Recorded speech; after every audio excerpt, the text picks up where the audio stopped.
PSC তে একটা বিচ্ছিরি জিনিসপত্র আমরা জানতামই সব, এইবার এই সেম জিনিস শুরু করেছে হচ্ছে এসএসসি, যেটা আমরা কখনো ভাবিনি। এতটা স্বচ্ছ একটা পরীক্ষা, এতটা সুন্দর একটা পরীক্ষা, সিজিএল এর মতো একটা পরীক্ষাতেও এইবারও কিন্তু সেম জিনিস আমরা দেখতে পেলাম।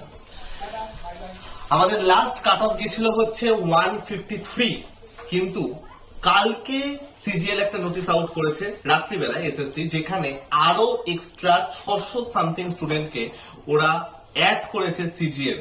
লিস্ট 4 আউট হয়েছে আমাদের। এখন ইউআর কাট অফ গেছে হচ্ছে 152.97, যেখানে ইউআর এর 275 জন এবং অল টোটালে 609 জন এক্সট্রা স্টুডেন্টকে শর্টলিস্ট করা হয়েছে।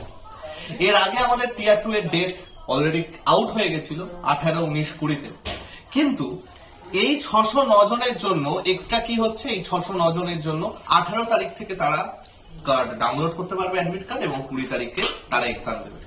এটা করা না করা সমানই, কারণ প্রিপারেশন, মেন্টাল হ্যারাসমেন্ট, অনেক রকম ব্যাপার থাকে। যাই হোক, যারা নতুন ভাবে সিলেক্টেড হলে বেস্ট অফ লাক সবাইকে, এন্ড আশা করি পরীক্ষা ভালো হবে।